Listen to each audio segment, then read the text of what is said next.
नमस्कार मित्रों, आप सभी का मित्र और हिंदी का विद्यार्थी आपका स्वागत करता हूं इस ऑनलाइन प्लेटफॉर्म पर और आशा करता हूं कि आप राजस्थान की सिरमौर प्रतियोगी भर्ती परीक्षा की बहुत अच्छे से तैयारी कर रहे होंगे और लाखों लाख विद्यार्थियों का जो सपना है कि मुझे राजस्थान प्रशासनिक सेवा में जाना है अधिकारी के रूप में और एक जन सेवक के रूप में, लोक सेवक के रूप में अपनी क्षमताओं के अनुसार राजस्थान का, भारत देश का और सभी नागरिकों का कल्याण करना है। ये सपना भारत के ही युवाओं का जो आईएएस की परीक्षा के लिए तैयारी कर रहे हैं और राजस्थान के युवा जो राजस्थान प्रशासनिक सेवा की तैयारी कर रहे हैं, उन सब का होता ही है। मैं आपके सपनों को साकार करने में अगर कुछ योगदान कर पाऊँ तो अपने आप को कृतकृत्य मानूंगा। मैं आज थोड़ी सी आपके सामने चर्चा करने जा रहा हूँ। हिंदी का विद्यार्थी हूँ, हिंदी पर ही आपसे चर्चा करूँगा और आरएस प्री के लिए आप जब तैयारी करते हैं तब हिंदी विशेष भूमिका का निर्वहन नहीं कर पाती है, लेकिन आरएस की जो मुख्य परीक्षा होती है उस मुख्य परीक्षा में आप जानते हैं कि भाषा के रूप में हिंदी आपका कहीं न कहीं बहुत अच्छा सहयोग करने वाला पार्ट बनता है। और मेरा तो ये मानना है कि जो आप प्रारंभिक परीक्षा की तैयारी करते हैं उसी समय अगर मुख्य परीक्षा के लिए भी अगर फोकस करते हैं तो बहुत अच्छा रहता है। कई बार स्थितियां ऐसी होती है कि प्रारंभिक परीक्षा का परिणाम जारी होता है और मुख्य परीक्षा का परिणाम बहुत शीघ्र घोषित हो जाता है, तो उस दरमियान हमें बहुत अच्छे से तैयारी करने का मौका नहीं मिलता है। तो अगर कोई विद्यार्थी ये समझे कि सामान्य हिंदी, जनरल इंग्लिश है ना, इनको थोड़ा सा कहीं हम कम ध्यान दे दें, तो मेरा ये मानना है कि जो रिटर्न में है ना, लिखित परीक्षा में आपको जो बहुत अच्छे अंक प्राप्त हो सकते हैं उसमें कहीं न कहीं कमी आ जाती है और आप जिस वर्ग में चयनित होना चाहते हैं हो सकता है उसमें कहीं उलटफेर हो जाए। तो मैं हिंदी के बारे में आपसे चर्चा करना चाह रहा हूं। आप देखिएगा चौथा हमारा जो पेपर है, फोर्थ पेपर जो है general Hindi and general English. जब हिंदी की अपन बात करते हैं तो आप देखिए इसमें कहा गया है बहुत स्पष्ट शब्दों में कि सामान्य हिंदी कुल अंक कितने हैं, 120। इस प्रश्न पत्र का उद्देश्य अभ्यर्थी की भाषा विषयक क्षमता तथा उसके विचारों का सही, स्पष्ट एवं प्रभावपूर्ण अभिव्यक्ति की परख करना है। क्योंकि आप प्रशासकीय दायित्वों का निर्वहन करेंगे, आप लोक सेवक की भूमिका में होंगे, जहां पर सरकार और जनता के बीच की योजक कड़ी के रूप में आपको भूमिका का निर्वहन करना पड़ेगा।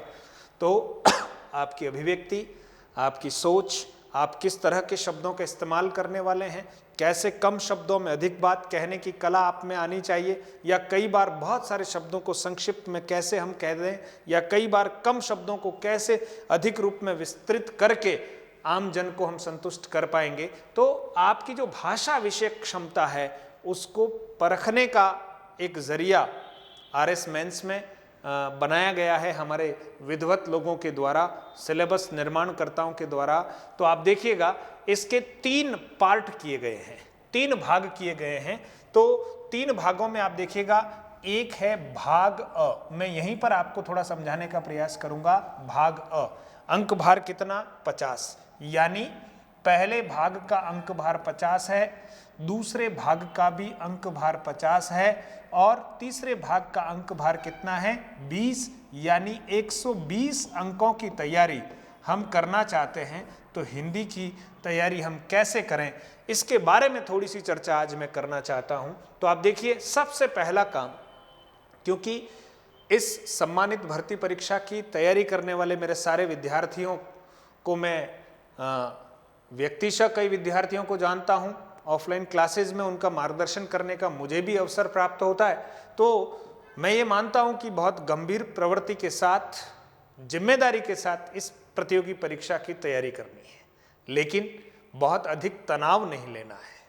चिंतनशीलता को हम बढ़ाएं, लेकिन चिंता इतनी नहीं करें कि हमारे अंदर की जो मौलिक चिंतन प्रक्रिया है वो बाधित हो जाए, क्योंकि हमें इस परीक्षा को अगर क्रैक करना है, पास करना है, अच्छे अंकों के साथ उत्तीर्ण करना है, तो हमारे पास हमारी जो मनोवृत्ति है उसको शुद्ध और सात्विक और प्रसन्न चित्त रहना बहुत आवश्यक है।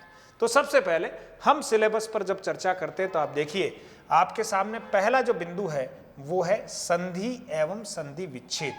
यानी आपको प्रश्न पत्र में प्रश्न दिए हुए होते हैं, आपको लिखना होता है, क्योंकि आप सभी जानते हैं कि ऑब्जेक्टिव परीक्षा हम प्री में दे चुके होते हैं अन्य विषयों के साथ, और ये लिखित परीक्षा है, इसमें हमको लिखना होगा। तो पेपर में किस किस तरह के प्रश्न आएंगे इस पर भी हम आगे चर्चा करने वाले हैं। आज मेरा फोकस केवल थोड़ा सिलेबस का आपको संक्षिप्त ज्ञान दे दूं और यहीं से हम हमारी हिंदी की तैयारी प्रारंभ करें। तो एक बहुत महत्वपूर्ण टॉपिक है संधि एवं संधि विच्छेद। दिए हुए शब्दों का संधि करना, यानी संधि विच्छेद है तो उसका संधि पद बनाना, और अगर प्रश्न में संधि पद दे रखा है तो उसका क्या करना है, संधि विच्छेद करना। फिर दूसरा हमारा जो अध्याय है आप देखिए वो है उपसर्ग।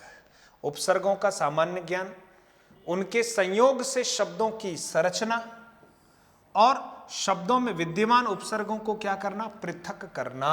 यानी तीन बातें हो गई, उपसर्ग की पहचान हो, सामान्य ज्ञान हो, उपसर्ग और मूल शब्द को जोड़कर नवीन शब्द का निर्माण करना, और तीसरी बात है कि अगर हमारे सामने उपसर्ग युक्त शब्द है तो उसको हमें फिर से उपसर्ग और मूल शब्द के अनुरूप उसको अलग अलग करना। तो तीन बातें इसमें होने वाली है। तो मैं यहाँ बिंदु 1 मान रहा हूं इसको, ये बिंदु 2, और तीसरा हमारा अध्याय है प्रत्यय। ठीक उसी तरह से प्रत्ययों का सामान्य ज्ञान हो, मूल शब्द से प्रत्ययों का संयोग करके नवीन शब्द क्या बनता है इसकी जानकारी हो, और अगर हमारे सामने प्रत्यय लगा हुआ शब्द है तो उसको मूल शब्द और प्रत्यय में फिर से कैसे विभाजित करें इसका ज्ञान हमारे पास होना चाहिए। फिर देखिए चौथा हमारा जो अध्याय है वो है शब्द युग्मों का अर्थभेद। यानी समश्रुत भिन्नार्थक शब्दों को, समश्रुत भिन्नार्थक शब्दों का अच्छे से अभ्यास होना चाहिए। भिन्नार्थक शब्द है ना, उसका अच्छे से अभ्यास होना चाहिए। समश्रुत भिन्नार्थक शब्द सुनने में एक जैसे लगते हैं।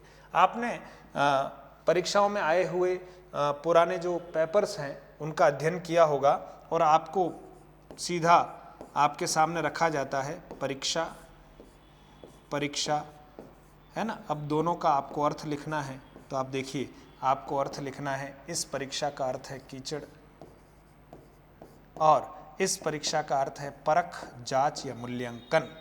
तो आप देखिए ये सुनने में एक जैसे लग रहे हैं लेकिन दोनों का अर्थ अलग अलग है, तो इनको हम कहते हैं शब्द युग्म या समश्रुत भिन्नार्थक शब्द। तो ऐसे बहुत महत्वपूर्ण शब्दों का हमें अभ्यास करना पड़ेगा। ठीक है, हम आगे बढ़ते हैं।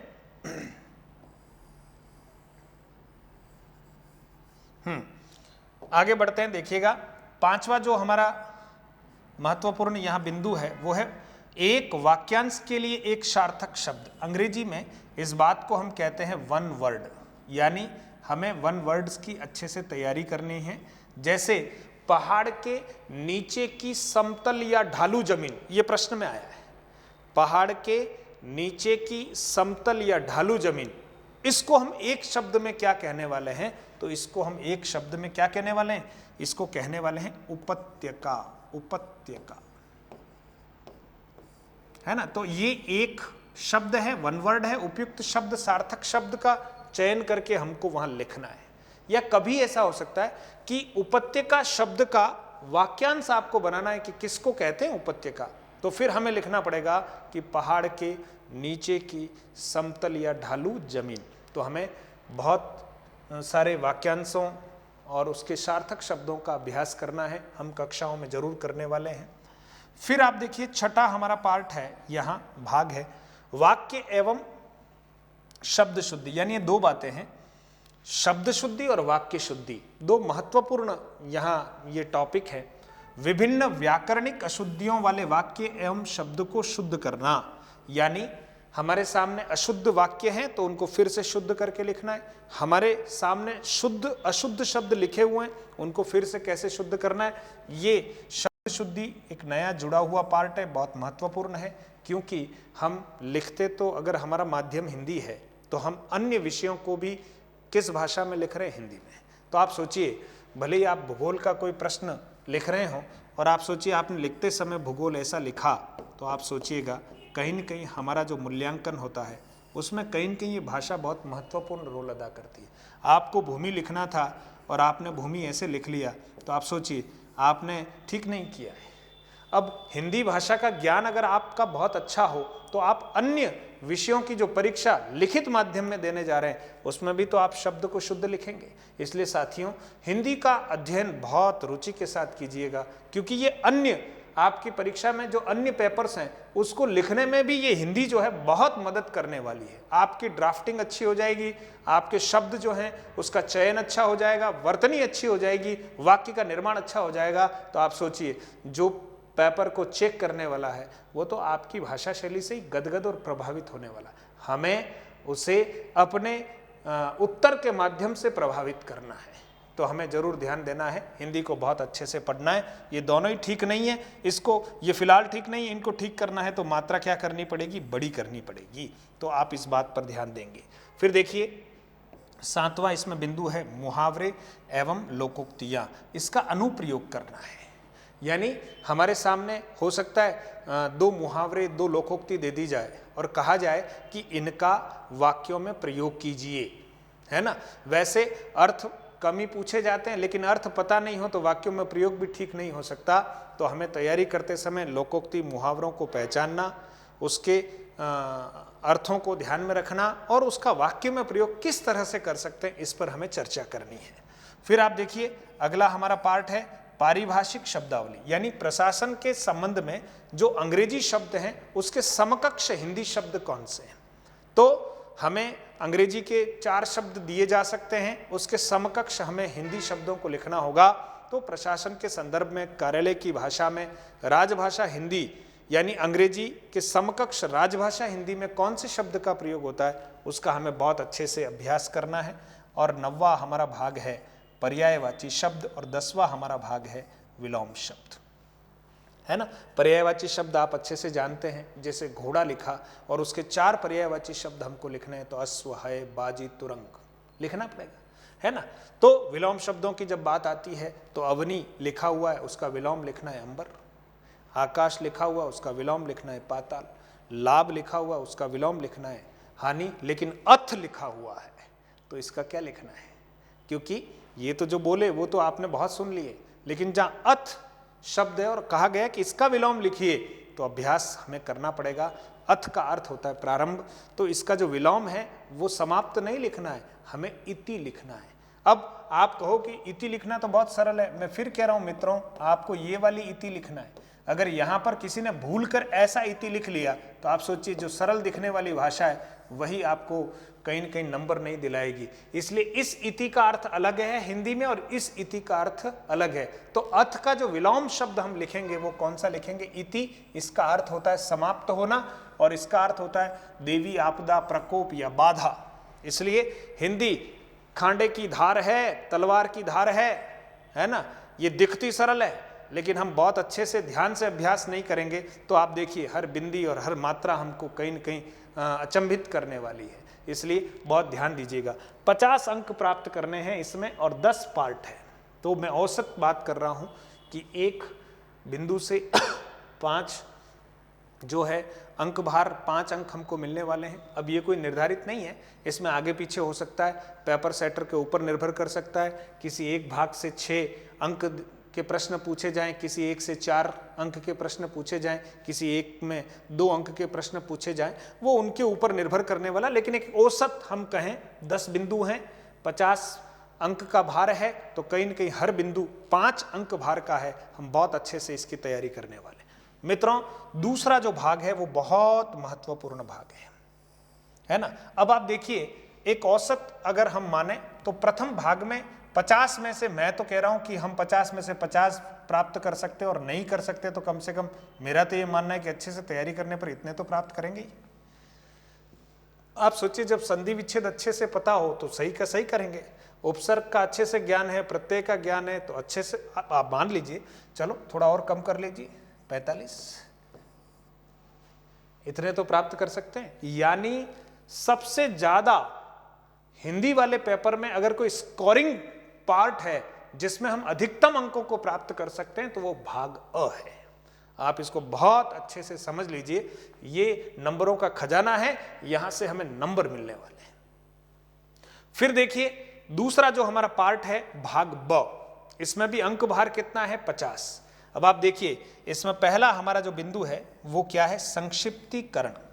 गद्यावतरण का उचित शीर्षक और 1/3 शब्दों में क्या करना है, संक्षिप्तीकरण करना है। गद्यावतरण की शब्द सीमा 150 शब्द है, संक्षिप्तीकरण की सीमा जो है वो 50 शब्दों में होनी चाहिए। अब आप देखिए यहां पर 3 आपको पार्ट मिल रहे हैं और कम से कम मैं ये मानता हूं कि यहां भी 5 प्रश्न हमारे सामने आने वाले मान लीजिए, तो प्रत्येक प्रश्न कम से कम 10 अंक भार का है। मैं आपसे यहां पर ये गुजारिश करता हूं कि हम बहुत अच्छे से संक्षिप्तीकरण कर लें, तब भी है ना 10 में से 10 शायद हमें जो हमारे मूल्यांकन करता है वो नहीं दे, समझना मेरी बात को। दूसरा वृद्धिकरण है, इसमें भी मान लीजिए हमें 10 में से 10 देने की जो गुंजाइश है, शायद हमने कहीं एक आध शब्द ठीक नहीं लिखा या हमने जो वृद्धिकरण किया उसका मेल जो हमारे मूल्यांकन करता है उनसे कहीं ठीक नहीं हो पाया, तो पूरे में से पूरे नंबर नहीं मिलते। मेरे कहने का मतलब ये समझिए, निविदा, पत्र लेखन में कार्यालय पत्र, अधिसूचना, अर्धशासकीय पत्र, ये सब हमने बहुत अच्छे से लिखे हैं, लेकिन हो सकता है पूरे में से पूरे नंबर यहाँ नहीं, या पूरे में से पूरे मिलेंगे। यहां आपको ज्यादा लिखने की आवश्यकता नहीं, यहां भी आपको बहुत सधी हुई भाषा में लिखना है, लेकिन मेरा मानना है कि यहां पूरे में से पूरे अंक प्राप्त करना बहुत बड़ी चुनौती है। मैं तो कह रहा हूं अधिकतम अगर ये अंक प्राप्त कर ले तो बहुत बड़ी बात है। और कहीं कहीं तो मैं देखता हूं कॉपियों को, तो उसमें तो ये, और हो सकता है किसी साथी ने प्राप्त किए ये, और भी कम हो सकता है। तो मेरे कहने का तात्पर्य समझें, ये पार्ट अंकों का खजाना है, ये पार्ट, इसके आधार पर हम अंक इसमें भी प्राप्त कर सकते हैं, लेकिन पूरे में से पूरे अंक प्राप्त करना बहुत बड़ी चुनौती होती है। हिंदी में पूरे में से पूरे अंक प्राप्त यहाँ नहीं कर पाएंगे, ये गणित जैसा मामला है हिंदी में। तो यहाँ संक्षिप्तीकरण करेंगे, फिर वृद्धिकरण है। आपके सामने किसी प्रसिद्ध व्यक्तित्व की कोई सूक्ति, काव्य की पंक्ति, प्रसिद्ध कथन आदि, उसका भाव विस्तार हमको करना है और उसकी शब्द सीमा कितनी, 150। यहाँ 2 भाग हो जाएंगे संक्षिप्तीकरण में, एक तो शीर्षक लिखना जिसके अंक अलग से हैं, ठीक है, और दूसरा है उसका संक्षिप्तीकरण करना 1/3 शब्दों में, है ना, यानी 150। अब यहाँ शब्दों को गिनने के साथ साथ हम कैसे जो बड़ी बात है उसको कम शब्दों में प्रस्तुत कर देंगे, इस कला का हमको अभ्यास करना है। विस्तार से जब हम पढ़ेंगे तब इन बिंदुओं पर अच्छे से जरूर चर्चा करने वाले। और वृद्धिकरण, जिसको हम सरल शब्दों में कहें पल्लवन करना, ठीक है ना, तो एक सुक्ति दे दी मान लीजिए, या एक कोई लोकोक्ति दे दी, है ना, उस लोकोक्ति का हमें भाव विस्तार करना है, ठीक है। आए थे हरिभजन को ओटन लगे कपास, ये आपके सामने एक लोकोक्ति दे दी, अब इसका हमें पल्लवन करना है। या मान लीजिए कोई हमें दोहा दे दिया गया, उसका हमें क्या करना है, पल्लवन करना है। तो पल्लवन करने में हम सम्यक शब्दों का जो उस भाव को प्रकट कर पाए, उसका विस्तरीकरण कर पाए, ऐसे शब्दों का त्रुटि रहित, वर्तनी की अशुद्धि से रहित शब्दों का प्रयोग करना है, जिसमें हम मात्राओं का ध्यान रखेंगे, विराम चिन्हों का ध्यान रखेंगे, शब्दों के चयन का ध्यान रखेंगे, अधिकतम अंकों को प्राप्त करने वाले हैं। और तीसरा यहाँ एक महत्वपूर्ण पार्ट है हमारा, वो है पत्र लेखन एवं प्रारूप, है ना, क्योंकि हम प्रशासकीय दायित्वों का जब निर्वहन करेंगे तो हमें कई सारे पत्रों का, है ना, रोज कहीं न कहीं हमें लिखवाने हैं, पत्रों का उत्तर देना है। तो ये पत्र और उसका प्रारूप हमें बहुत अच्छे से ध्यान में होना चाहिए। एक कार्यालय पत्र, निविदा, परिपत्र, अधिसूचना, अर्धशासकीय पत्र आदि, इसमें से कम 2 प्रश्न हमारे सामने होते हैं, कम से कम 2 प्रश्न होते हैं। और उसमें कई बार आप देखेंगे तो इसमें आपको अर्धशासकीय पत्र अक्सर मिल जाता है, निविदा और कभी परिपत्र, है ना, कुछ भी आ सकता है। तो इन सब का बहुत अच्छे से हम अभ्यास करेंगे। ड्राफ्टिंग कैसे की जाती है, कैसे कम शब्दों में, है ना, बिना त्रुटि के हम इसको बहुत अच्छे से लिख पाएंगे, इसका अभ्यास हम कक्षाओं में करने वाले हैं, ठीक है। तो ये हमारा दूसरा पार्ट है। तीसरा पार्ट आप देखिएगा, जो भाग स है, इस भाग का अंक भार कितना है? 20। परीक्षा में प्रायः 2 प्रश्न दिए जा रहे हैं 10-10 अंक के, और हमें क्या करना है? निबंध लेखन करना है। अच्छा है कि 2 भागों में प्रश्न आ रहे हैं, यानी 2 प्रश्न आ रहे हैं, है ना, क्योंकि इसमें भी पूरे में से पूरे अंक प्राप्त करना बहुत चुनौती है, क्योंकि 10 अंक का एक प्रश्न है तो आप कितना ही अच्छा लिखो, 6-7 अंक ही मिल पा रहे हैं। कभी हो सकता है कोई 8 अंक दे दे, तो इसमें भी 20 अंकों में कई बार हम 12 अंक प्राप्त कर रहे हैं, और हो सकता है कई बार हम, है ना, 14 अंक प्राप्त कर रहे हैं, या अधिकतम 16, अधिकतम कह रहा हूं। यही हमारे अंकों की प्राप्ति की स्थिति है। कई टॉपर्स बच्चों की जब कॉपियां मैंने देखी है, उसमें भी यही स्थिति आती है। तो मैं सभी बच्चों से खाली आग्रह ये करता हूं कि ये अंकों का खजाना है, बहुत ध्यान से तैयारी करना शुरू कर दीजिए। इसका अच्छे से अभ्यास करेंगे तो धीरे धीरे ये दोनों चीजें भी ठीक होने वाली है। इसके लिए आप समसामयिक विषयों पर आपको निबंध लिखना है। शब्दों की सीमा 100 से 150, यानी 10 से 15 लाइनों के बीच में हमें किसी समसामयिक विषय पर जो वहां परीक्षा में दिया गया है उसके ऊपर बहुत अच्छे से निबंध लिखना है। ये निरंतर हम पढ़ते रहेंगे, निरंतर अभ्यास करते रहेंगे। हम जो समसामयिकी पढ़ रहे हैं, हिंदी से संबंधित कुछ टॉपिक्स हैं, उनके ऊपर हम डिस्कस करते हैं, लिखते हैं। उसके आधार पर ये जो प्रश्न है उसको बहुत अच्छे से हम हल कर पाते हैं। मैं तो आपसे आग्रह करूंगा, टॉपर्स की जो कॉपियां हैं जरूर हमें उपलब्ध हो जाती है, उसको बहुत अच्छे से पढ़िएगा। अच्छे गुरुओं के मार्गदर्शन में आप तैयारी कीजिएगा। लिखने के पार्ट पर बहुत गंभीरता के साथ आप चिंतन कीजिए और अभ्यास कीजिएगा। मैं आप सबके लिए प्रार्थना करता हूं कि आप बहुत तीक्ष्ण मेधा के साथ, धैर्य के साथ और बिल्कुल सधी हुई तैयारी कीजिएगा। आपको एक दिन इस प्रतिष्ठित पद को सुशोभित करना है। अधिकार के साथ आपको बहुत सारी जिम्मेदारियों का निर्वहन करना है, इसलिए अपने आप को तैयार कीजिए। मैं मां शारदे से प्रार्थना करता हूं आप अपने लक्ष्य में जरूर सफल हों, और मैं आपकी सफलता का छोटा सा कोई हिस्सा सहभागी के रूप में निभा पाऊं तो अपने आप को धन्य मानूंगा। जय हिंद, जय भारत, धन्यवाद।